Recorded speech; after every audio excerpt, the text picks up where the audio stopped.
Welcome to Crimson Clues, where shadows hide secrets and silence reveals the truth. Every story is a puzzle, and every clue takes you closer to the answer. Subscribe now, join the hunt, and let the mystery begin. Chapter 1. The Tolling Bells. November has always been my least favorite month, and that particular evening in 1931 seemed determined to prove it. The fog hung thick as a blanket over London, converting familiar streets into eerie passageways where gas lamps flashed like dying stars. I had visited my old friend Hercule Poirot at his flat in Whitehaven Mansions, seeking the warmth of his sitting room and the comfort of companionable conversation. Poirot sat in his favorite armchair, spotless as usual despite the late hour. His patent leather shoes sparkled, his moustaches were perfectly waxed, and he meticulously organized his mail. The fire crackled cheerfully, casting dancing shadows on the room's orderly surfaces. "Mon ami," he said, not looking up from his letters, "you have the expression of a man who finds the English climate particularly trying this evening." "Dash it all, Poirot," I said, sinking into the chair opposite him. "It's positively ghastly outside. I can barely see my hand in front of my face." "Precisely," murmured Poirot, positioning his final letter exactly parallel to the others. "Such weather conceals many things, doesn't it? However, it does expose them to those who know where to look." Before I could ask what he meant by this typically cryptic observation, a sharp rap appeared at the door. Miss Lemon had already left for the evening, so Poirot rose with a slight frown to answer it himself. I heard Inspector's familiar gruff voice in the hallway. "Sorry to disturb you at this hour, Mr. Poirot, but we've got ourselves a nasty business in Bishopsgate Square, the sort of thing that might benefit from your particular methods." Poirot's green eyes shone with interest. "Oh, more banjap. Please enter." "And what is the nature of this nasty business?" Stepped into the room, his coat dripping with moisture, and his normally cheerful face filled with concern. "Murder, Mr. Poirot. Sir Reginald Hawthorne was found dead less than 2 hours ago. It appears to be a botched robbery, but something about the entire setup bothers me." "Sir Reginald Hawthorne," repeated Poirot thoughtfully. "The shipping magnate. A man of considerable wealth and influence, I believe." "That's the one. Made plenty of enemies in his time, both in Parliament and the city. But this wasn't done by some footpad in a dark alley. This was in Bishopsgate Square. You know the place, Mr. Pooh. Used to be quite the fashionable address, but it's gone to seed rather badly. I knew Bishopsgate Square by reputation, though I had rarely occasion to visit it. Once the preserve of wealthy merchants and minor nobility, it had declined significantly in recent years, as the more affluent residents moved to newer, more fashionable district." "Most interesting," murmured Poirot, already reaching for his overcoat. "And what makes you think this was not the simple robbery it appears?" Looked uncomfortable. "Well, that's just it, isn't it? The whole thing feels theatrical, like someone wanted to make sure we'd all take notice." 20 minutes later, our taxi deposited us at the entrance to Bishopsgate Square. The fog seemed even thicker here, if possible, swirling around the wrought iron railings and lampposts like ghostly dancers.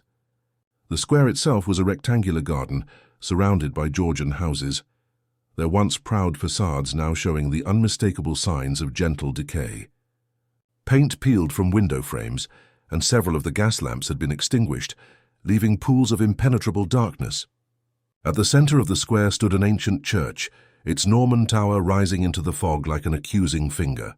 The church bells had fallen silent now, but I could almost hear their echo in the heavy air.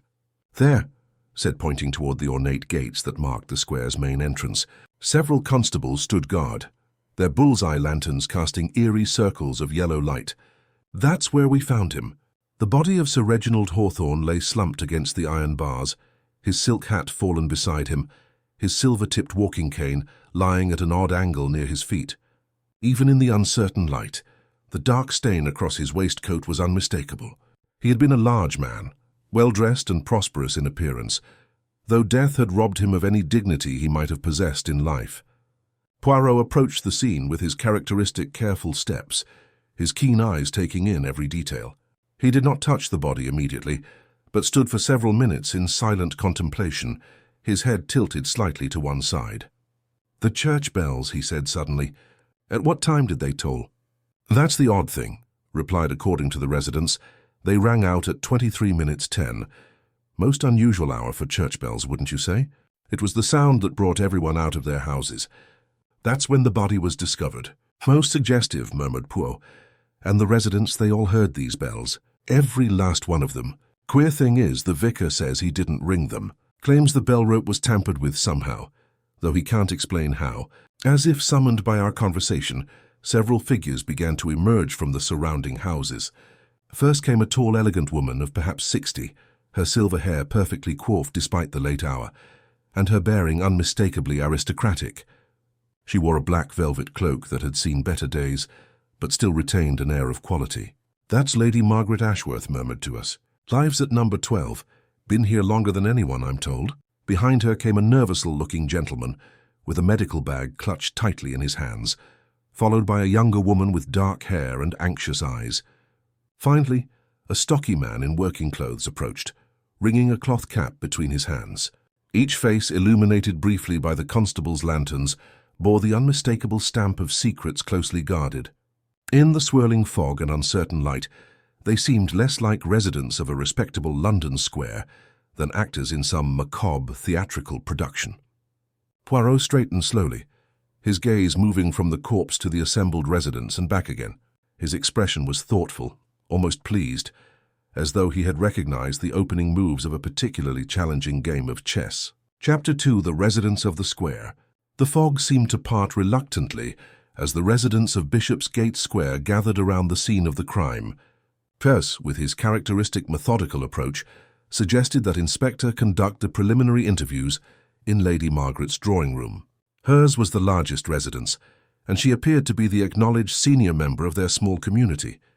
Lady Margaret Ashworth's house at number 12 bore the hallmarks of faded grandeur. The entrance hall, though immaculately maintained, showed signs of careful economy. Fresh flowers in an expensive vase, but only a few stems, and fine furniture that had been reupholstered with skill but cheaper fabric. Lady Margaret herself moved with the unconscious authority of one born to command, yet I noticed how her fingers worried constantly at the worn kid gloves she wore. "Inspector," she said, settling into a high-backed chair with regal composure, "this is a most distressing business. Sir Reginald was not perhaps the most beloved member of our little community, but to meet such a violent end." She left the sentence unfinished, but her pale blue eyes held a steeliness that seemed at odds with her gentile manner. Poirot, who had been observing her with his usual intense attention, spoke gently. "You knew Sir Reginald well, madam, as well as one knows any neighbour, I suppose." Lady Margaret's voice carried the precise diction of her class, but I detected the faintest tremor beneath it. "He purchased number 3 some 5 years ago, though he used it primarily for business entertaining rather than as a proper residence. And your opinion of Sir Reginald, it was not altogether favourable." Poirot's tone remained mild, but his green eyes missed nothing. For the first time, Lady Margaret's composure cracked slightly. Her grip on her gloves tightened until her knuckles showed white. "Sir Reginald was a man who believed that everything had a price, Inspector, including honour and loyalty. My late husband had certain business dealings with him. The outcome was not to our advantage." Before Pooh could pursue this further, Dr. Lionel Carroway cleared his throat nervously. He was a man of perhaps 55, with thinning, sandy hair, and the pallor of one who spent too much time indoors. His hands, I noticed, had a persistent tremor that he attempted to disguise by keeping them clasped firmly around his medical bag. "If I may," the doctor interjected, his voice higher than one might expect from a man of his stature, "I should mention that I examined the body briefly before the police arrived. Sir Reginald appears to have died from a severe blow to the head, delivered with considerable force." "Ah, mercy, doctor," said Poirot. "You have medical experience with such injuries." Dr. Carroway's pale complexion grew even more wan. That is to say, in the course of my general practice, one encounters various types of trauma, though I must admit my practice these days is rather limited." "The doctor is being modest," Lady Margaret interjected, though there was something sharp in her tone. "Dr. Carroway once had a very successful practice in Harley Street, didn't you, Doctor?" The medical man seemed to shrink into himself at these words. "That was, some time ago. Circumstances change, as I'm sure you understand." Poirot's demeanour was delightfully neutral, but I could see he was filing down every element of the conversation. He focused his attention on the younger woman, who had been sitting quietly in the corner, her dark eyes darting anxiously between the other speakers.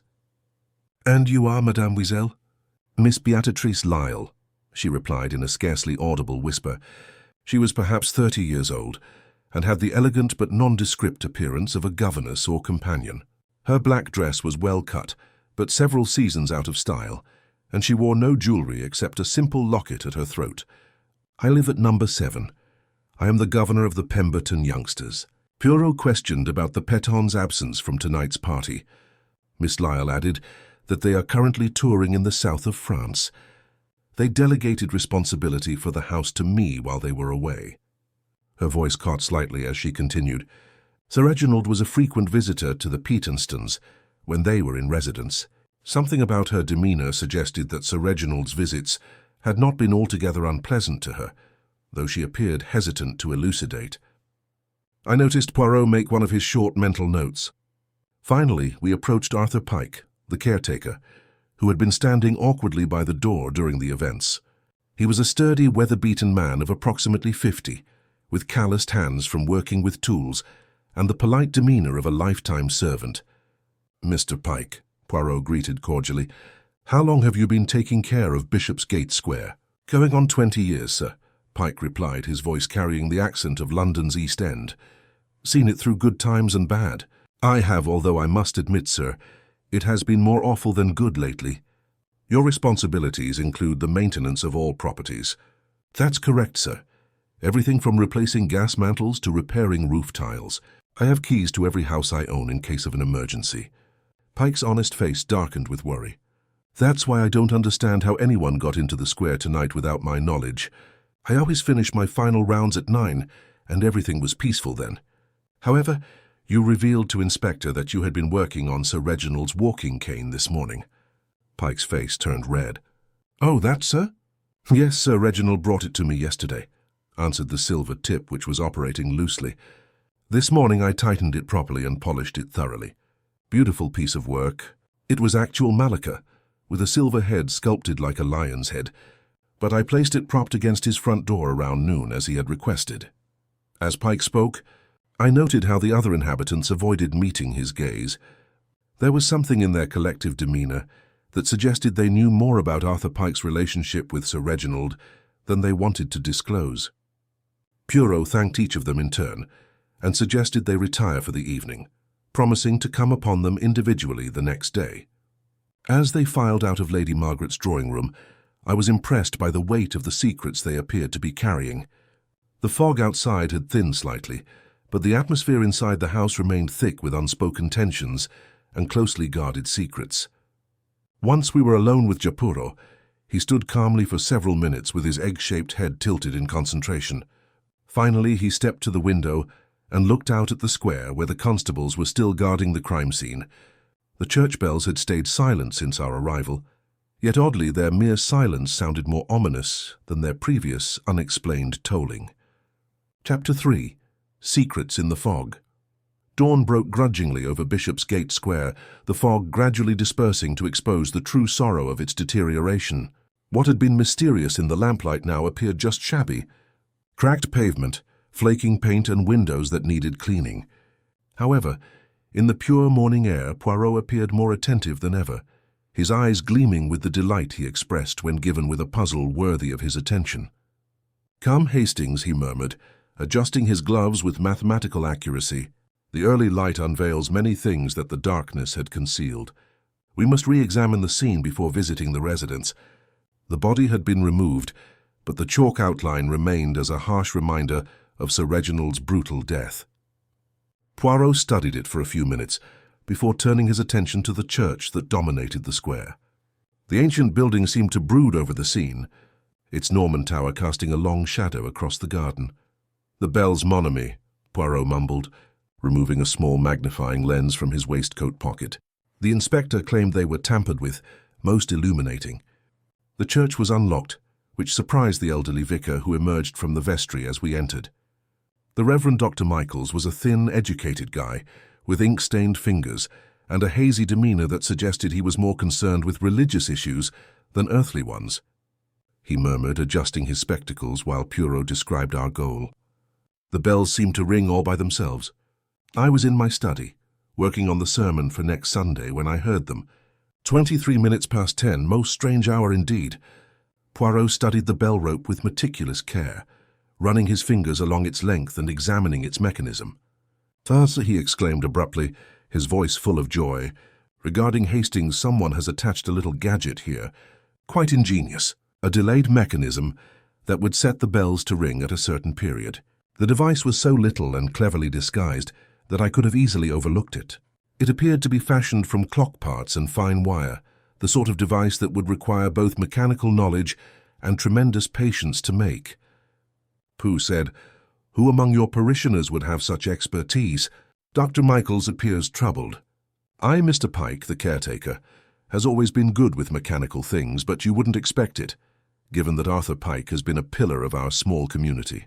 We left the church with Poirot's small grey cells visibly functioning at full capacity and began our thorough inspection of the locals' dwellings. Lady Margaret greeted us in her morning room, which reflected the same cautious economy I had noticed the night before. However, it was the books that drew Poirot's attention. Shelf after shelf of classical writings, many in Latin, with a focus on Juvenal's works. "You are a student of the classics," Madame Poirot said, running his finger along the spines of several well-worn volumes. "My late husband was a scholar," Lady Margaret said, her tone intentionally neutral. "They were his books. I've kept them in his memory, though my Latin is rusty these days." One volume was open on a small writing desk, its margins filled with remarks in a precise masculine handwriting. I received a peek of the text, which mentioned watchmen and watchers, before Lady Margaret firmly closed the book. She realized that ancient wisdom is not necessarily appropriate to present circumstances. Our visit to Dr. Carraway's surgery was equally enlightening, albeit in a different way. The rooms above his modest practice were spartanly furnished, bearing the stamp of a man who had fallen far from more prosperous circumstances. But it was the surgery itself that drew Poirot's interest. Several bottles and instruments had recently been cleaned, with water streaks still visible. "You've been reorganizing your supplies?" the doctor inquired calmly. Dr. Carraway's uneasy laugh was not completely convincing. "You realize the importance of maintaining good hygiene. My career requires me to be clean, naturally, and your practice keeps you engaged." "Well enough," the doctor said, though his evasive demeanor suggested otherwise. "The Square's residents occasionally require medical attention, and there are other patients in the neighborhood." Miss Ly's chambers at number 7 provided still another riddle. The Petons' house was grand but dusty, with the distinct silence of absent owners. Miss Lyle greeted us in the morning room, where she was arranging flowers with the mechanical precision of someone executing a familiar task. Her hands shook slightly while she worked, and I noticed she avoided looking at us directly. "Sir Reginald visited the family frequently?" Poirot asked. "When they were in residence, yes," Miss Lyle said, her voice barely above a whisper. "He was paying attention to their interests, and possibly yours as well." The young woman's face flushed red. "Mr. Poirot, I don't understand what you mean." However, when we left, I noticed a bundle of letters tucked hastily beneath some needlework. The quality of the paper and the masculine handwriting on the visible envelope indicated that the correspondence was more personal than one might expect from a governess. Our final stop was at Arthur Pike's humble accommodations behind the church. When we arrived, the caretaker was repairing a broken gas bulb, his equipment spread out with military precision on a clean cloth. His small rooms were impeccably clean and brimming with evidence of his mechanical ability, including clocks, small engines, and various devices in various states of repair. "I noticed you have quite the workshop here, Mr. Pike," Pike replied with pride. "I've always been handy with my hands, sir. I learned it in the Army, Engineering Corporation. Given the right tools and enough time, I can fix anything mechanical." As we were about to leave, Poirot paused beside Pike's workbench. Among the different tools and equipment, I recognized several objects that could have been utilized to build the bell mechanism we found in the church. Our morning investigation concluded with a visit to Sir Reginald's house at number 3. The constable on duty welcomed us warmly, and we found ourselves in rooms that spoke volumes about their owner's character. The furnishings were expensive but cold, designed for effect rather than comfort. Poirot examined the desk drawers with Inspector Japp's permission and found correspondence that painted an unflattering picture of Sir Reginald's business practices. Most intriguingly, the police surgeon discovered a note tucked inside Sir Reginald's coat pocket, but had not yet properly studied it. The paper was of great quality, torn in the middle with only a few sentences written in an educated hand.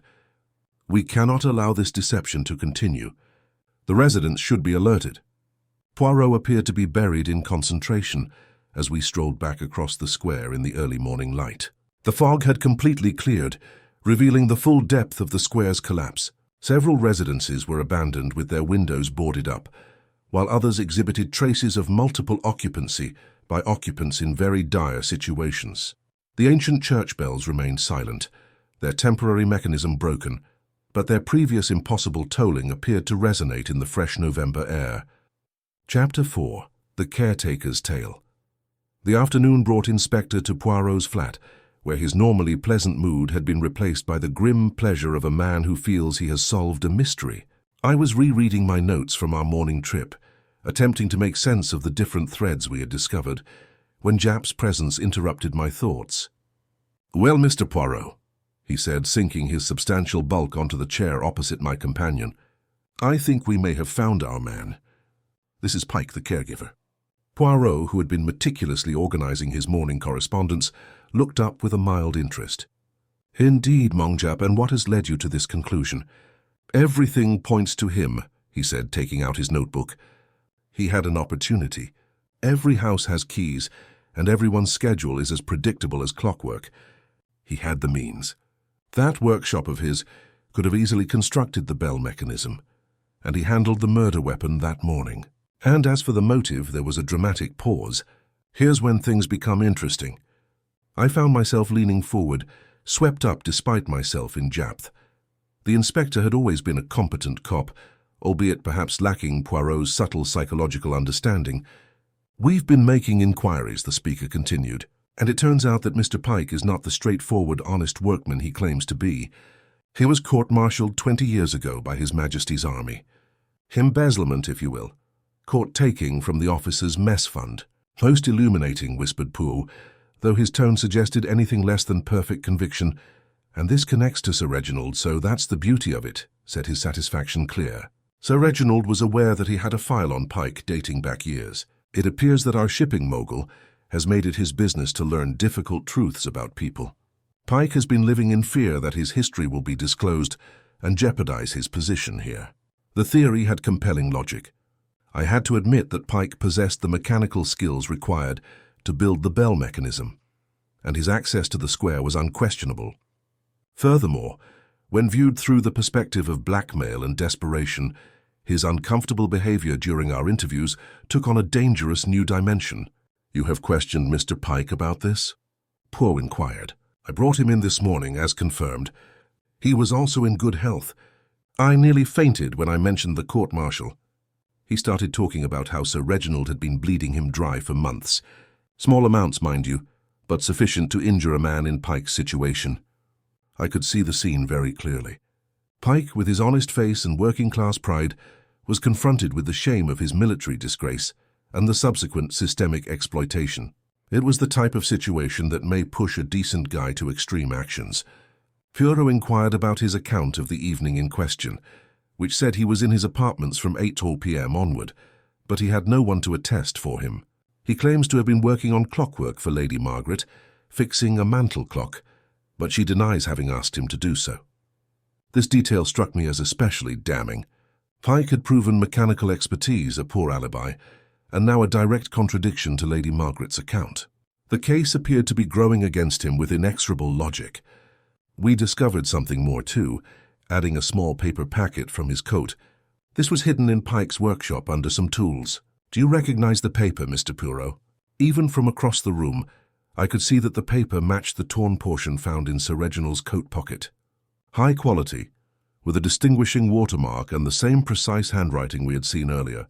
Poirot concurred, though his demeanor conveyed reservation rather than satisfaction. "What does Mr. Pike have to say about this discovery?" "Naturally, he denies knowing anything about it. It is claimed that someone planted it there." A typical criminal response. When evidence piled up, blame someone else. Poirot rose from his chair and strolled to the window, his hands clasped behind his back in his signature thinking position. For several minutes he stood silently, staring out at the London street below. I'd seen this behavior before, and knew better than to disrupt his thoughts. "Tell me," he said finally. "You, Pike's court-martial, have personally checked the records." No, acknowledged with some embarrassment. "That is, the information originates from Sir Reginald's own archives. It appears that he developed a hobby out of collecting such items." Poirot's tone was full of meaning. "And when did this blackmail purportedly begin?" Pike admits that Sir Reginald approached him with a business idea about 6 months ago. That's how he described it. Started with tiny payments, but Sir Reginald has recently demanded more. Nonetheless, Pike remained in his position as caretaker throughout this time. Jack looked puzzled. "Well, yes. Where else would he go at his age, given his record murmur Poirot and the occupants of the square? They had entire trust in him during this period. It seems so.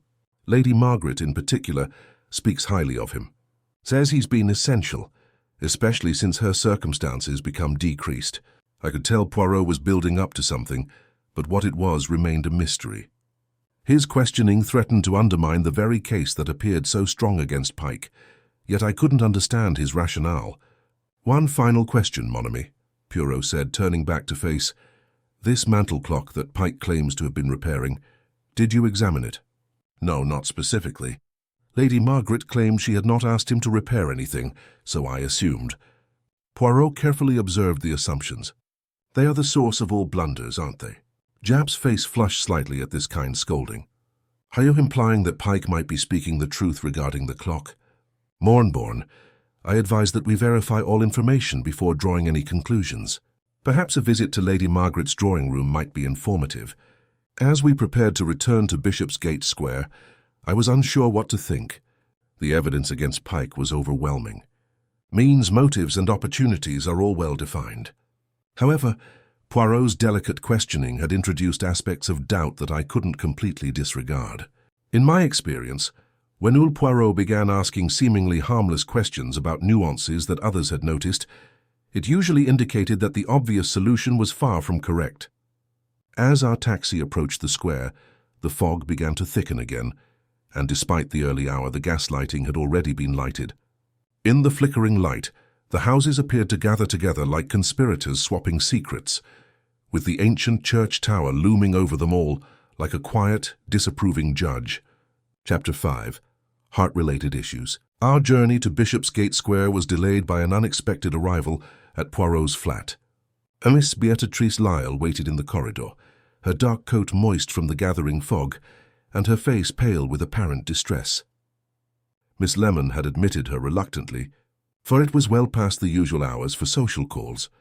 "Mr. Poirot," she began, her voice cracking with barely contained emotion, "I need to speak with you privately. There are things I should have told you yesterday, but I couldn't muster the courage." Poirot looked at her with his trademark blend of tenderness and acute observation. "Naturally, mademoiselle, please take your seat. Hastings, perhaps you could be so kind as to ask Miss Lemon to prepare some tea." When I returned from this errand, Miss Lye was sitting on the edge of her chair, her gloved hands tightly gripped in her lap. The bundle of letters I had seen in her quarters now lay on Poirot's desk, the ribbon that bound them quivering slightly in the breeze from the window.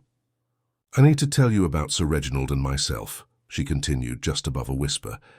"We were, which means we had a mutual understanding. This discovery, while not wholly unexpected, sparked the customary stirring of amorous excitement that such matters often elicit. Here was the classic triangle, with the wealthy, powerful man, the vulnerable young woman in his staff, and the tragic end to their clandestine relationship. "The letters," Poirot said gently, "are from Sir Reginald." Miss Lyle nodded, her face flushed with guilt. "It started simply enough. Sir Reginald paid frequent visits to the Pembertons, and we were occasionally left alone while they attended to business. He was attractive and attentive, unlike the cold, calculating man others perceived. And you welcomed the attention. At first, absolutely." Miss Lye's voice became more powerful as she spoke. "You must understand, Mr. Poirot, that my position is perilous. I'm completely reliant on the Piton's generosity, as I have no relatives and little possibilities for the future. Sir Reginald stated that he could provide for me and offer me a different kind of life." She drifted off, unable to finish her thought. Poirot nodded in agreement, his look empathetic rather than condemning. "But your relationship did not proceed as you had intended." No, the word came out with a sour laugh. "Sir Reginald made huge promises, mentioning establishments he would set up for me and excursions to the continent. But when I began to urge him for a tangible commitment, any proof that his motives were honorable, he changed." "How are they different?" Miss Ly's hands twisted in her lap, chilly and calculating.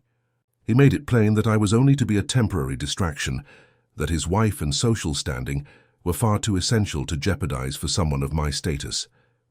"And when did this transformation happen?" "Approximately 6 weeks ago. I had written to him, you see, asking that we either formalize our agreement or terminate it totally. His response was that she shuddered and gestured toward the letters. Cruel and contemptuous. He encouraged me to be appreciative for the little attention he had given me, and to not expect anything more. I was moved by her obvious distress, though I couldn't help but wonder about the timing. This rejection would occur just 6 weeks before Sir Reginald's death, giving plenty of time for wounded love to turn into something dangerous. Poirot questioned about your emotional state following this rejection, keeping his tone carefully neutral. "I was devastated," Miss Lyle said. "I had constructed such aspirations around our relationship, such fantasies of a new future, only to have them dashed so callously." She looked up abruptly, her eyes wide with panic. "But surely you don't believe I could have injured him?" "I'm not a violent person, Mr. Poirot." "Of course not, mademoiselle. Perhaps you sought guidance or solace from someone else in the square." Miss Lyle's face flushed again, this time with embarrassment rather than shame. "Dr. Carroway has been wonderful to me while I was unable to sleep or eat properly. He gave me some medication to assist calm my nerves." "Ah," remarked Poirot, his attention piqued. "And Dr. Carroway was aware of the extent of your distress." "I confided in him. Yes, he was incredibly sensitive and understanding.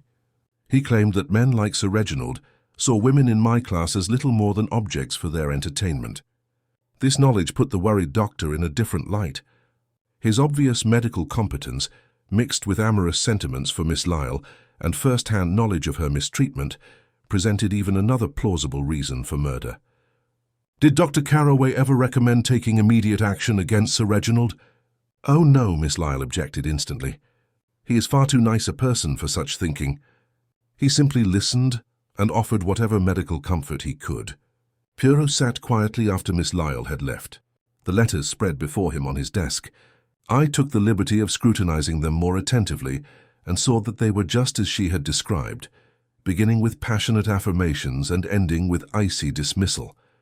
"Well, Poirot," I replied, "it seems we now have a second suspect with equally compelling motives. The governor, scorned by her boyfriend, possibly supported by a physician who retains sexual affections for her." "Indeed, mon ami. And what do you think of this Dr. Carroway? A man who has fallen from the heights of Harley Street to a modest practice in a decaying square. What might drive such a man to desperate measures?" Before I could respond, Inspector arrived with news that deepened the mystery further. His investigation into Dr. Carroway's background had revealed the scandal that had destroyed his London practice. Allegations of performing illegal procedures on wealthy women, who nevertheless, Sir Reginald allowed him to practice in Bishopsgate Square. "That's the most interesting part," continued. "According to the residents, Sir Reginald advocated Carroway for the position, saying the square required a resident physician and that Carroway's fees would be lower than those of a more successful practitioner. The consequences were scary. Sir Reginald had not just ended Dr. Carroway's career. He had then dangled him like a puppet, keeping him dependent and appreciative, while still having the ability to destroy him at any time." Poirot whispered, "Most ingenious. Sir Reginald, didn't he collect both people and information? Each citizen of the square is connected to him by some thread of obligation or dread." As dusk set and the fog spread around Bishopsgate Square, I wondered how many more secrets were concealed beneath its deteriorating veneer. The case became more complicated with each revelation. Nonetheless, I had the impression that we were still a long way from discovering the real truth of Sir Reginald Hawthorne's carefully staged death. Chapter 6. The Doctor's Diagnosis. The next morning, something happened that seemed to answer all of our questions, albeit in an unexpected way. Dr. Carroway came at Poirot's flat in a state of full nervous breakdown. his hands trembling so violently that he could hardly grasp his medical bag, and his face the color of ash. "I can't take it any longer," he stated without hesitation, collapsing into the chair that Poirot silently indicated. "The burden of shame, the continual worry of discovery, has become terrible." The inspector, who had arrived just a few moments before the doctor, leaned forward with the keen curiosity of a bloodhound sniffing out its prize. "Are you saying you want to confess, Dr. Carroway?" The doctor said just above a whisper that Sir Reginald Hawthorne deserved everything that had happened to him and more. The words hung in the air like an accusation, and I felt the familiar rush that comes when a complex riddle begins to unravel into plain, intelligible details. Here was our murderer, driven to confession by the same conscience that had made the crime necessary in the first place. Poirot, on the other hand, remained perfectly still, his green eyes fixed on the doctor with an intensity that suggested his thoughts were going in completely different directions. "Doctor, you speak of desert but not of deed. Perhaps you could tell us exactly what happened the evening Sir Reginald died." Dr. Carroway's narrative, which emerged through his stammering and self-reflection, painted a picture of calculated vengeance, stemming from years of systematic humiliation. Sir Reginald had not merely destroyed his career, the doctor explained. He had made himself necessary to the residents of Bishopsgate Square, and he exploited that position to exact a gradual, nuanced retribution on each of them. "He was aware of my past, you see," Dr. Carroway continued, his medical training allowing him to speak with clinical objectivity even about his own demise. "Not just the scandal ruined my practice, but also the mistakes I had made, patients I had failed to save, and debts I couldn't pay off. He would remind me of my mistakes at every chance, always with that icy smile of his. Regarding Miss Lye, you were aware of Sir Reginald's treatment of her." Dr. Carroway's composure completely cracked when the government was mentioned.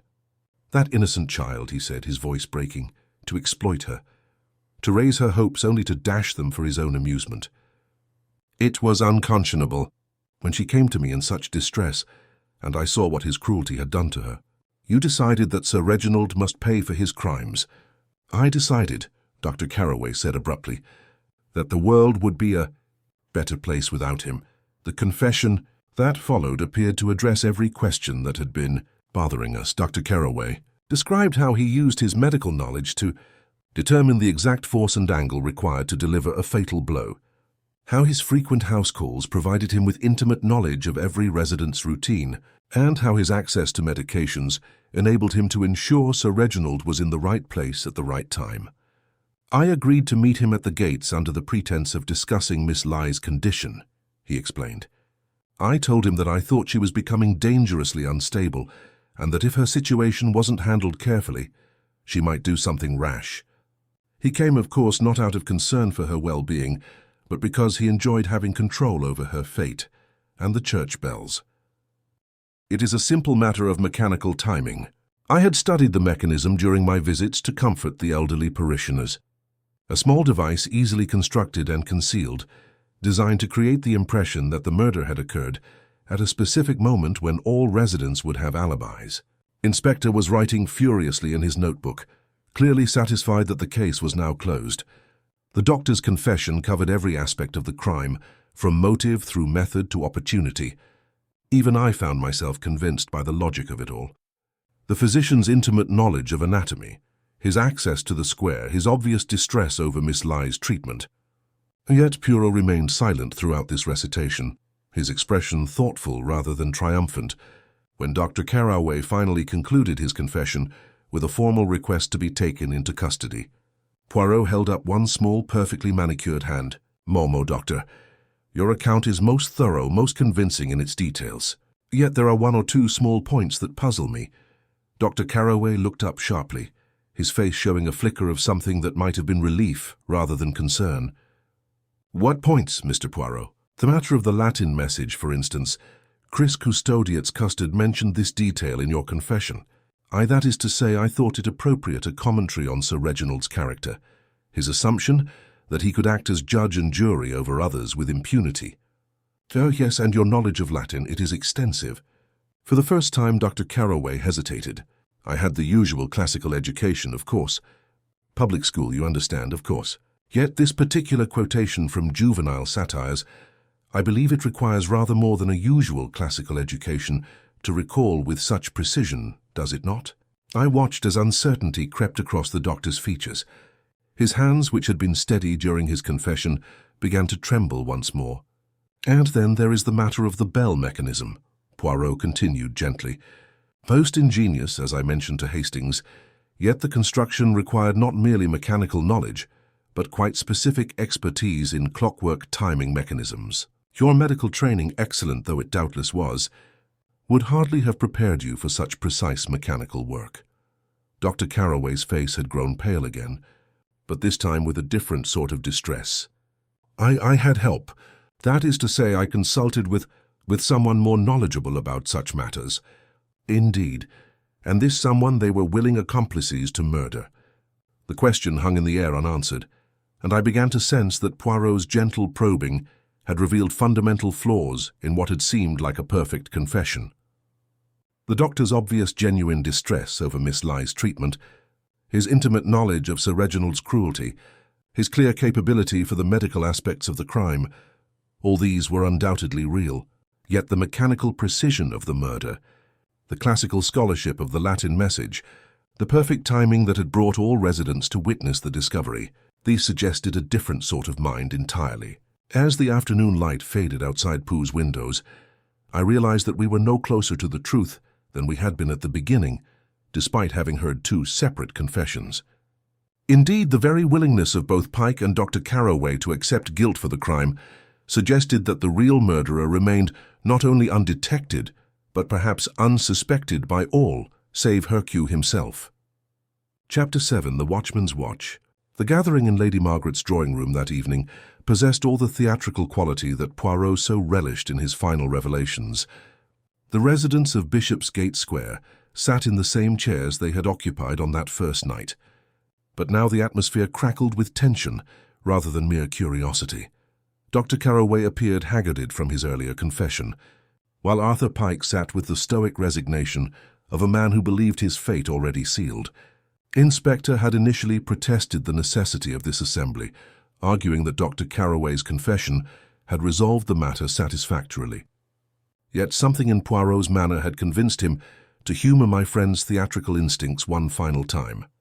"Madame et Monsieur," Poirot began, rising from his chair with ceremonial gravity, "we are gathered here tonight to discuss the death of Sir Reginald Hawthorne, a death which on the surface appeared to be the result of a robbery gone wrong, but which we now know was carefully planned and executed with considerable ingenuity." Lady Margaret sat perfectly upright in her chair, her hands folded in her lap, with the same precision she had displayed throughout our investigation. Miss Lyle clutched her handkerchief and avoided meeting anyone's eyes directly. Pike stared at the floor with a dull acceptance of a man who had given up hope. "Dr. Carroway has confessed to this crime," Poirot continued, "and his confession contains many elements of truth. He had motive, years of systematic humiliation at Sir Reginald's hands. He had opportunity. His medical practice gave him access to all residents and their routines. He had the knowledge necessary to strike a fatal blow with precision."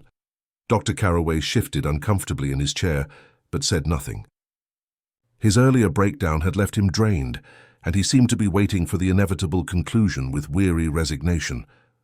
"Yet," Poirot said, his voice taking on the particular tone he employed when beginning to demolish a seemingly perfect solution, "there are certain aspects of this crime that suggest a different hand entirely. The Latin quotation, for instance, quis custodiet, ipsos custodis, who watches the watchman.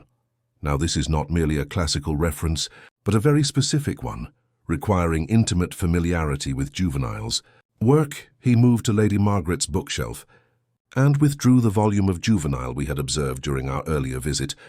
The very same quotation annotated in the margin by a E. Scholar's hand, the handwriting, I believe, of your late husband, Lady Margaret. Lady Margaret's composure remained perfect, but I noticed the slightest tightening around her eyes. My husband was indeed a classical scholar, Mr. Poirot. Many educated persons would recognize that quotation, but not the specific context. Madame, this particular passage deals with the corruption of those in authority, the danger of placing too much power in the hands of men who are themselves fallible. Most fitting for Sir Reginald's situation. Would you not agree?" "I wouldn't know," Lady Margaret replied coolly. "I'm not a student of Roman satire." Poirot smiled gently. "Perhaps not. But you are a student of human nature, and a very keen observer of the corruption that power brings. You knew, did you not, about Sir Reginald's systematic collection of damaging information about each resident? His use of this knowledge to maintain control over your small community? Sir Reginald was not a popular man. Lady Margaret conceded his business methods were aggressive. More than aggressive, I think. Let me present what I believe to be the truth of Dr. Carroway's confession." Poirot returned to the center of the room, his hands clasped behind his back. The good doctor did indeed plan to kill Sir Reginald. His distress over Miss Ly's treatment, combined with years of personal humiliation, had driven him to contemplate murder. He even went so far as to arrange a meeting with Sir Reginald at the gates of the square. Dr. Carroway's head jerked up in surprise. "But that is to say, you arranged the meeting, Mornborn Doctor, but you did not keep it. Something prevented you. Perhaps a last-minute failure of nerve. Perhaps a genuine medical emergency that required your attention." Sir Reginald arrived at the appointed time and found not his intended killer but someone else entirely. The room had grown very quiet. Even the usual sounds from the street outside seemed muted, as though the very air was holding its breath. "Someone who had discovered Dr. Carroway's plan," Poirot continued. "Someone who realized that this provided the perfect opportunity to rid the square of its tormentor, while ensuring that suspicion would fall elsewhere. Someone with the mechanical knowledge to construct the delayed bell mechanism, the classical education to choose an appropriate Latin quotation, and the cold intelligence to stage the entire scene with theatrical precision. I found myself looking from face to face, trying to read the expressions of our assembled suspects." Pike appeared genuinely puzzled by this turn in Poirot's narrative. Miss Lyle appeared to be paying very little attention to the talk. Dr. Carroway seemed both relieved and perplexed. Only Lady Margaret kept her cool, and I thought I saw a glimmer of admiration in her eyes as she looked at Poirot. Poirot said that the bell mechanism required practical technical abilities, similar to those obtained by someone who has spent years managing a big estate, dealing with various mechanical systems and timing devices. The Latin quotation necessitated not a casual classical education, but close familiarity with specific books, the kind of knowledge gained via years of living with a classical scholar.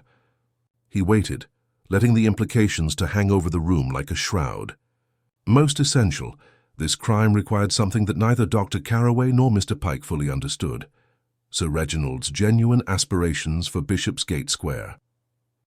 Plans that would have removed every person within months, devastating not only individual lives, but also the spirit of this small village. Lady Margaret's fists tightened almost imperceptibly in her lap. For the first time since I'd known her, her immaculate aristocratic poise cracked.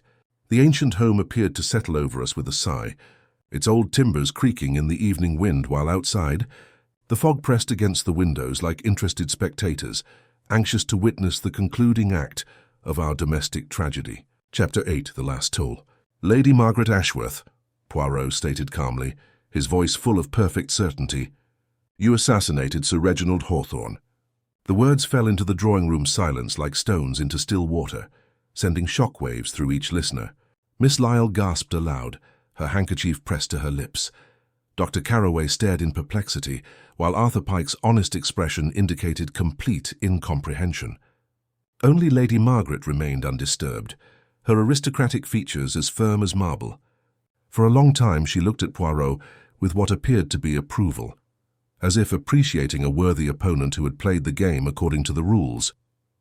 "That is a severe accusation, Mr. Poirot," she added finally, her voice retaining its measured dignity. "I trust you have more than just speculation to back it up."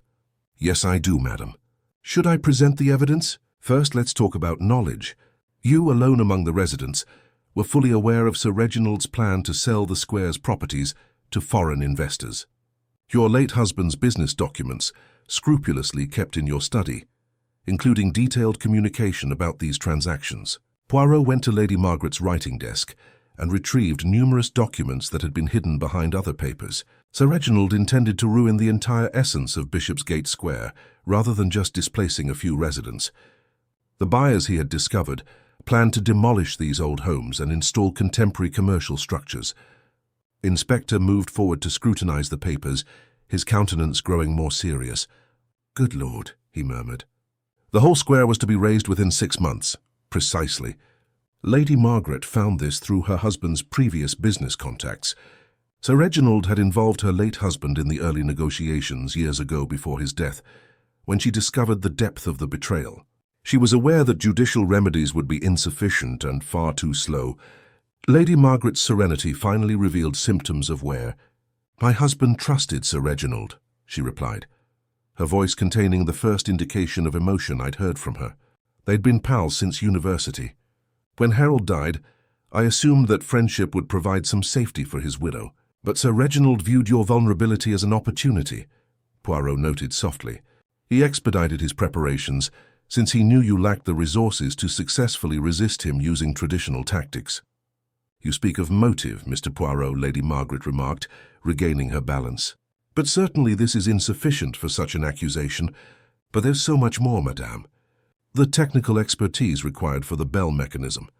You oversaw your husband's estate for several years prior to his death, dealing with all types of clockwork and timing systems.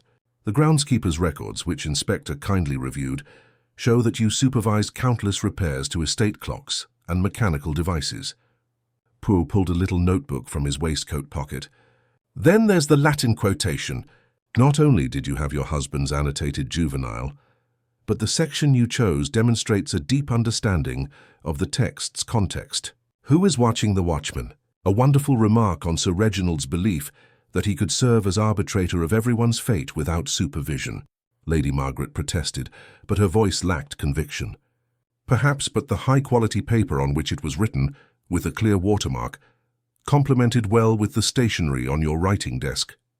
Furthermore, the handwriting, while disguised, revealed certain typical structures that graphology experts would find highly interesting." Dr. Carroway discovered his voice at last. "But in my confession, I admitted to the crime." "How do you know I wasn't telling the truth?" "Because, Ma'am Doctor, your confession contained one fatal flaw. You claimed to have utilized your medical skills to deliver the lethal blow precisely. However, the autopsy proved that Sir Reginald was killed not by medical expertise, but by repeated strikes administered with great force and obvious emotion. This was not a physician's planned stroke, but rather a furious attack by someone driven beyond endurance." Poirot turned back to Lady Margaret. "You learned about Dr. Carroway's plan while serving as the square's unofficial matriarch. He told someone about his plans, possibly Miss Lyle, and you found out. You understood this was the ideal moment to remove Sir Reginald, while diverting suspicion elsewhere. The method was ingenious in its simplicity. You sent word to Sir Reginald that Dr. Carroway desired to meet him at the gates, using the doctor's name, but not his handwriting. You programmed the bell mechanism to ring at the time of discovery, ensuring that all residents had witnesses to their whereabouts. Then you waited." Lady Margaret's hands trembled almost imperceptibly, but she kept her aristocratic posture. "And, according to your theory, what happened when Sir Reginald arrived? You confronted him with evidence of his betrayal. Perhaps you thought even then that he would reconsider his plans and show clemency for the sake of old friendship. But Sir Reginald wasn't a man of mercy, was he?" For the first time, Lady Margaret's perfect control broke down. "He laughed," she whispered, her voice filled with a pain so raw it was nearly hard to see. "When I showed him Harold's letters and implored him to think about what his idea would mean for the individuals who had trusted him, he laughed. He claimed Harold had always been too sentimental for business, and I had inherited the same flaw. The confession that followed came in fragmented sentences, each word ripped from her like a physical wound. She reported how Sir Reginald mocked not just her husband's memory, but also her own precarious situation, suggesting she find lodging in a boarding house once the square was raised. "I struck him with his own walking cane," she finally stated, repeatedly until he stopped laughing. "Then I set up the scene to suggest robbery, planted the Latin message I had prepared, and returned home to wait for the bells to toll." Inspector slowly rose from his chair, his face heavy with unwilling duty. "I must ask Lady Margaret Ashworth to accompany me to the station." She stood with the same grace she had displayed during our investigation, her demeanor unaffected by the handcuffs Jack delicately fastened around her wrists. As they were about to leave, she turned back to address the assembled citizens one last time. "I regret the deception," she added calmly, "but I do not regret the deed. Sir Reginald's plan would have destroyed not only our homes, but everything this land has meant to us. Sometimes the law is insufficient to protect what actually counts." As the police went with their prisoner, the other inhabitants remained in startled silence. Dr. Carraway wept freely, whether from relief or despair, I couldn't tell. Miss Lyle stared at her hands, and Arthur Pike shook his head in baffled surprise. Outside, the church bells began to ring the hour, not from a mechanical device, but by the old vicar in the traditional fashion. The roar resonated over Bishopsgate Square, where the gas lamps glowed through the thinning fog, casting an unending vigil over a community that would survive, albeit forever transformed, as a result of the events of those few bleak November days. As Poirot and I walked back through London streets, I found myself thinking about Lady Margaret's final comments. In the harsh light of justice, her actions were undeniably those of a killer.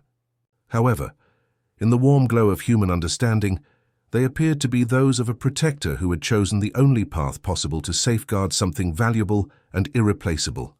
It was, I thought, precisely the kind of moral ambiguity that made Hercule Poirot such an exceptional judge of human nature and investigator. And thus our story finishes amid the faded grandeur of Lady Margaret's drawing room, where Poirot has once more proved that even the most desperate actions of protection cannot escape the penetrating vision of his little grey cells. What did you think about the mystery? Were you able to solve it with the excellent detective? Please let me know in the comments below.